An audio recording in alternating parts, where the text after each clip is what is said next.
Hello viewers, இன்றைக்கி long வீடியோவில் என்ன பார்க்க போகிறோன்னா கொத்து சப்பாத்தி தான். சூப்பராக இருக்கும். கிட்ஸுக்கு லஞ்ச் பாக்ஸ் ரெசிப்பியாகவும் கொடுக்கலாம்.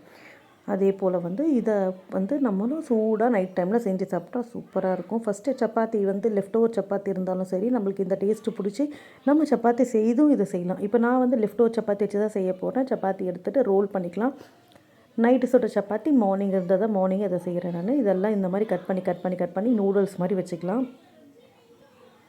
அப்புறம் ஒரு பேன் எடுத்துக்கலாம். அந்த பேனில் நம்ம எண்ணெயை விட்டுக்கலாம். எண்ணெய் நல்லா காயணும். எண்ணெய் காய்ஞ்சதும் நம்ம அதுக்கேற்ற மாதிரி கடுகு சீரகம் மட்டும் போட்டுக்கலாம். வேறு எதுவுமே தேவையில்லை. அப்புறம் சாப் பண்ண வெங்காயம் பொடிசாக சாப் பண்ணணும். அப்போ தான் நல்லாயிருக்கும். இதுக்கு மசாலா வரும், இல்லைன்னா வராது. பெருசாக இருந்தால் வாய்க்கு வரும். ஸோ நல்லா பொடிசாக சாப் பண்ண வெங்காயம் போட்டுக்கலாம். 2 பச்சை மிளகாய், ஒரு கைப்பிடி அளவு கொத்தமல்லி போட்டுக்கிறேன். இதையும் நல்லா மிக்ஸ் பண்ணிக்கலாம். அடுத்தது தான் 2 தக்காளி, சின்ன தக்காளியை சாப் பண்ணியிருந்தேன், அதையும் போட்டுக்கிறேன். தக்காளி நல்லா சுருண்டு வதங்கி வரணும்.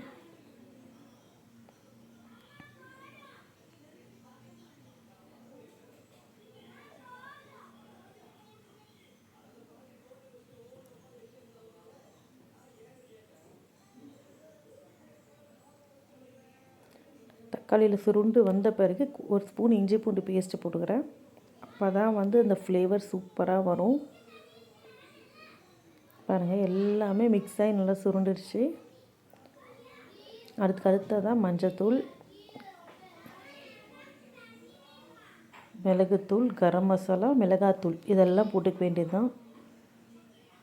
அகைன் சொல்கிறேன், மஞ்சத்தூள், மிளகுத்தூள், கரம் மசாலா, மிளகாத்தூள் போட்டுக்கலாம். இந்த மசாலா போட்டு இந்த மசாலாவோட பச்சை வாடை பொருளைக்கு நல்லா வதக்கிக்கலாம். இது கூட நான் மேகி மசாலா ஒரே ஒரு ஸ்பூன் போட்டுக்கிறேன். நல்ல ஃப்ளேவர் கொடுக்கும் இது நூடுல்ஸ் மசாலானே தனியாக விற்பாங்க. அது வாங்கிட்டோன்னா ஒரு ஸ்பூன் தான் போடணும். ஃபுல்லாக போட்டிங்கன்னா தொண்டெல்லாம் புண்ணாகிடும். அது என்ன போடுறாங்கன்னு தெரியாது. சும்மா ஒரு ஃப்ளேவருக்காக மட்டும் அந்த லைட்டாக அந்த டேஸ்ட் பிடிக்கும். அதுக்காக தான் போட்டு கொஞ்சமாக தண்ணி ஊற்றிங்க. ஒரு 2 மூடி அளவு ஊற்றினா போதும், 2 ஸ்பூன் அளவு. அதுக்கப்புறம் நல்லா சுருண்டு அந்த பச்சை வாடை போனதுக்கப்புறம் இந்த சப்பாத்தி லெஃப்ட் ஓவர் சப்பாத்தியை பீஸ் போட்டோம்னா அதை போட்டு மிக்ஸ் பண்ணிக்கலாம். ரொம்ப நேரம் போட்டு வதக்கினீங்கன்னா ஒரு மாதிரி ஊறி கூழ் மாதிரி ஆகிடும்.